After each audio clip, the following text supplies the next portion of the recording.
Hello, my name is Lupilo. Today I want to cover a peculiar but crucial topic. Will Russia and China substitute the US and Europe to lead a new world order, or will it be something different? In the Cold War we had two opposite universalist ideologies, liberalism and communism.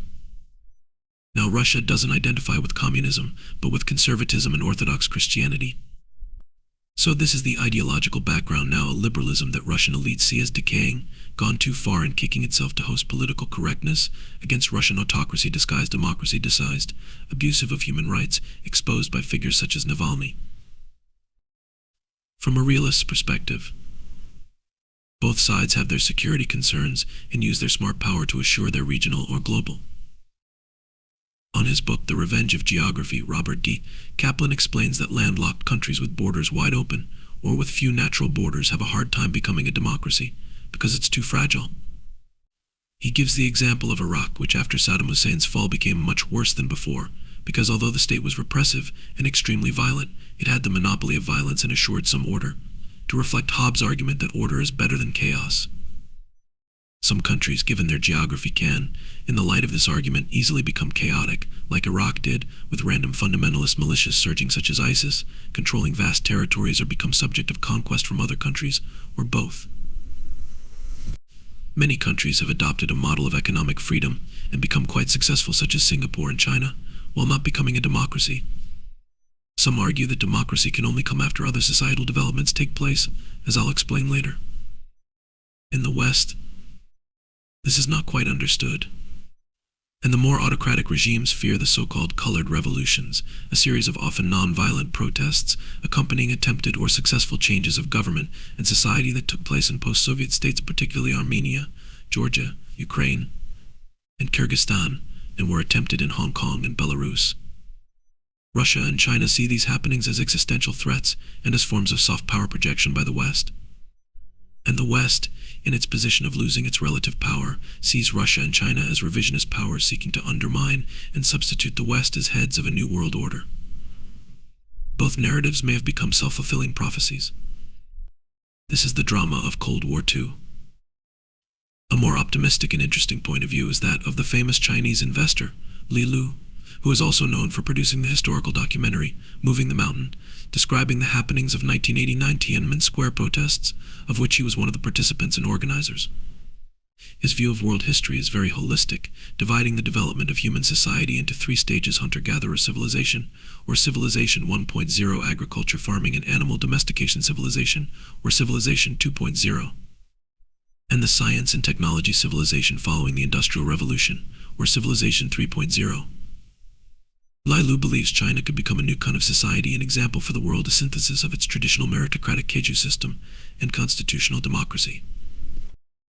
He explains, despite its weaknesses, the Keiju system was still the greatest institutional innovation of civilization 2.0.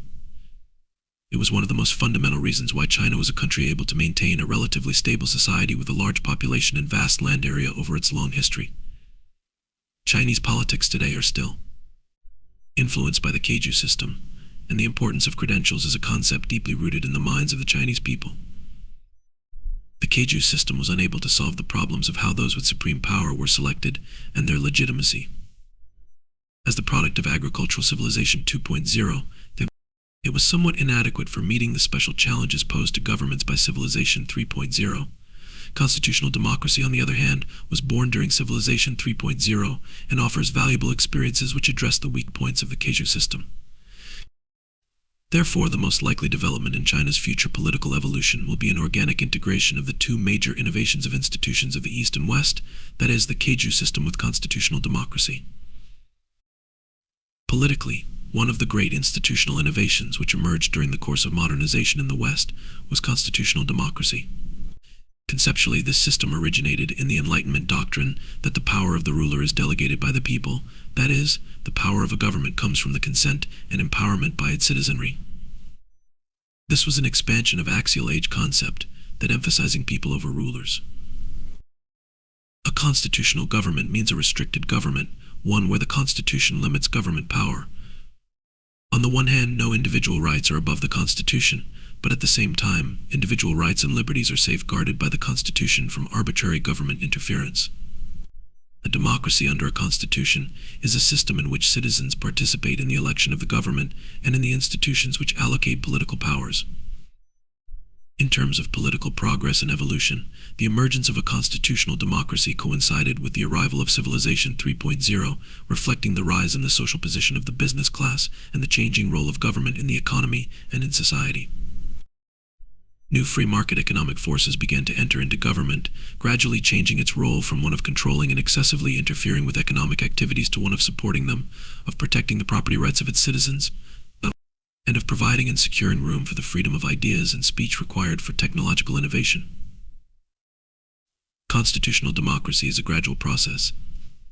In the most successful constitutional democracies in history, the Constitution preceded democracy, and property rights and economic freedom preceded voting rights and political freedoms. Take, for example, Great Britain, the earliest and most successful constitutional democracy. By 1830, Great Britain had already entered the age of Civilization 3.0. Constitutional rule had been in place for over a century, and its citizens enjoyed ample freedoms. Yet, at this time, British voters could only vote for members of the House of Commons, and those eligible to vote accounted for less than 2% of the total population. Although it was accepted that the ruler's powers were given by the people, the evolution of people's powers was a very gradual process. Political power was initially shared by kings with their feudal lords. Later, the property classes gained voting privileges. Within the property classes, major landowners were the first to have voting rights.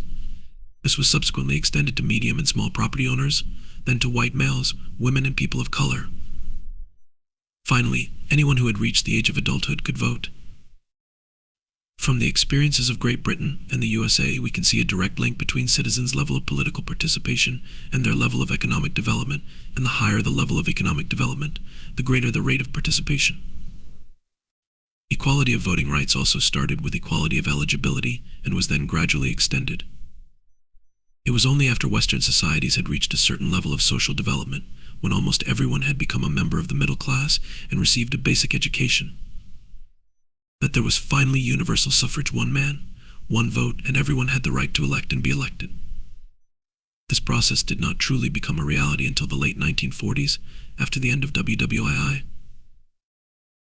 When the distribution of social and political power is determined by election outcomes, everyone has a chance. There is openness, transparency, and equality of opportunity, so this system has an inherent legitimacy and is also relatively fair and sustainably viable. The greatest contribution made by constitutional democracy to Great Britain and the USA was to move the two societies steadily and gradually into Civilization 3.0. The government basically did not interfere with market activities and promoted free trade internationally. Citizens enjoyed ample freedoms and protection of their property rights. Their democratic rights to participate in politics increased along with their incomes and were gradually and slowly opened up. The British and American free market economies, coupled with their constitutional democratic systems, gave rise to equal economic and political opportunities, shaped the Western model of Civilization 3.0, and created the most effective and largest free market system of the day. Because of Civilization 3.0's iron law regarding economies of scale, this market ultimately became the large globalized international market of today. However, constitutional democracy has its own share of shortcomings. Under fully democratic circumstances, the politics of public opinion are better at representing small group and short-term interests, but are often at odds with the overall and long-term interests of society as a whole. The corrupting effect of money in the election process only exacerbates the problem.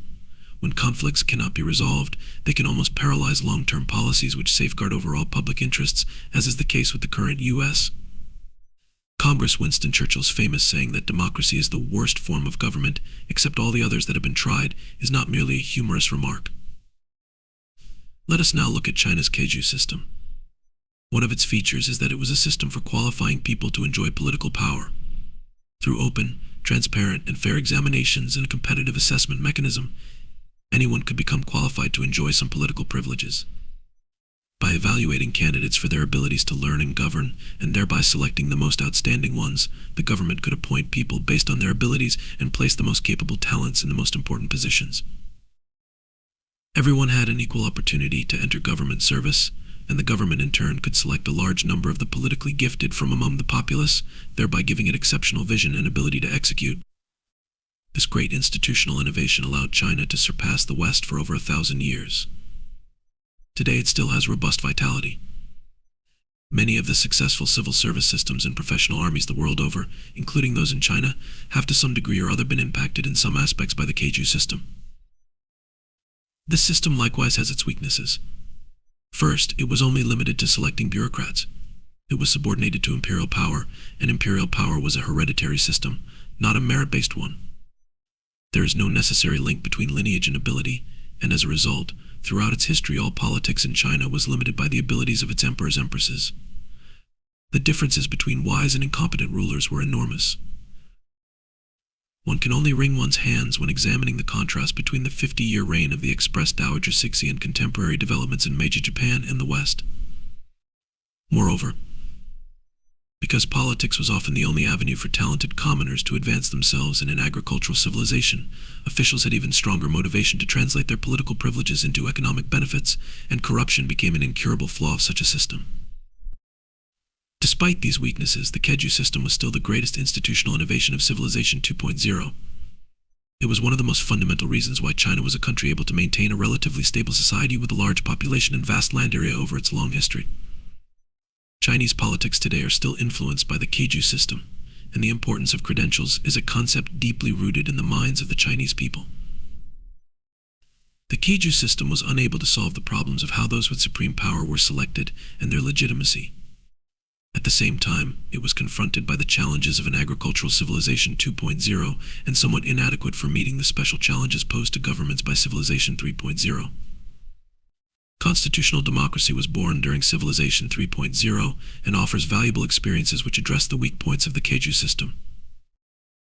Therefore, the most likely development in China's future political evolution will be an organic integration of the two major innovations of institutions of the East and West, that is, the Keiju system with constitutional democracy. Thank you for tuning in. If you enjoyed this content, don't forget to like, subscribe, and share it with your people.